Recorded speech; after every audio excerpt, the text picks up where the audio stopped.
আসসালামু আলাইকুম everyone, welcome to my channel. আজকে আমি বানাবো কাঞ্জিকা।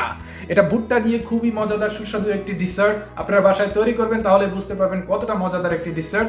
এটা বানাতে খুবই সহজ এবং সিম্পল কয়েকটি উপাদান দিয়ে আপনারা বাসায় তৈরি করতে পারেন। So no more delay, let's cook. এটা হচ্ছে ভুট্টা, সাদা ভুট্টাটা নেবেন অবশ্যই। এটা আমি গতকাল রাতে এটাকে পানিতে ভিজিয়ে রেখেছি। তো এখানে আছে 350 গ্রাম ভুট্টা, এখানে আছে চিনি 1 কাপ চিনিটা আপনি আপনার স্বাদ মতো ইউজ করবেন। এখানে আছে দুধ, এটা হচ্ছে লিকুইড দুধ 800 ml। আপনার বাসায় যদি গুঁড়ো দুধ থাকে গুঁড়ো দুধ ইউজ করতে পারেন, সেক্ষেত্রে আরও ভালো একটা টেস্ট আসবে।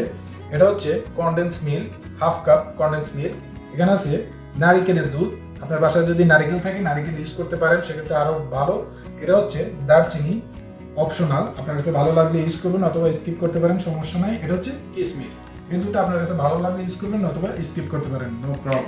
সো প্রথমে আমি এখন এই কর্নটাকে সিদ্ধ করে নেব। আপনার বাসায় যদি প্রেসার কুকার থাকে তাহলে প্রেসার কুকার ইউজ করতে পারেন, সেক্ষেত্রে খুব তাড়াতাড়ি সিদ্ধ হবে, আর নতুবা নর্মাল হয়। তো চলুন প্রথমে আমি এই ভুট্টাটাকে সিদ্ধ করে আপনাদের মাঝে ফিরে আসতেছি।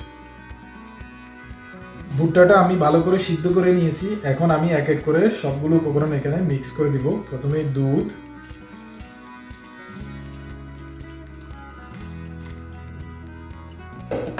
কোকোনাট মিল্ক,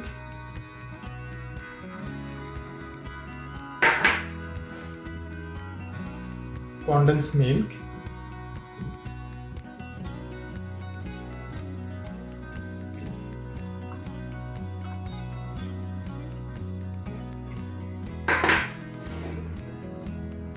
চিনি, কিশমিশ এবং সামান্য একটু দারচিনি। এখন এটাকে ভালো করে জাল দিতে হবে যতক্ষণ না এটা ঘন হয়ে আসে।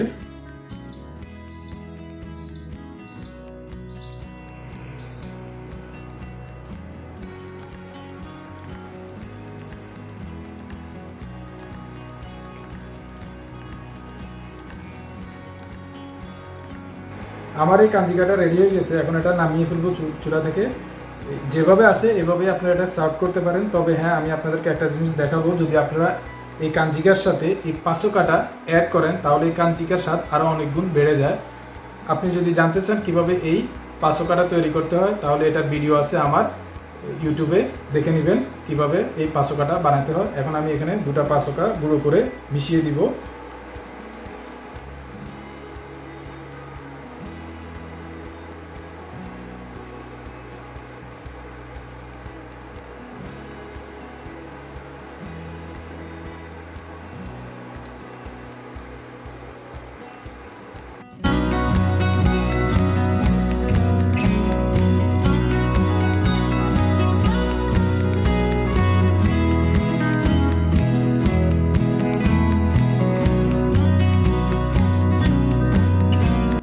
So finally ये হচ্ছে আমাদের কাঞ্জিকা। বাসায় ট্রাই করলে অবশ্যই জানাবেন below in the comments, and of course don't forget to subscribe my channel and hit the bell button to get more recipes from me. Thanks for watching. See you again with another new recipe. Till then, ciao ciao, Allah Hafiz.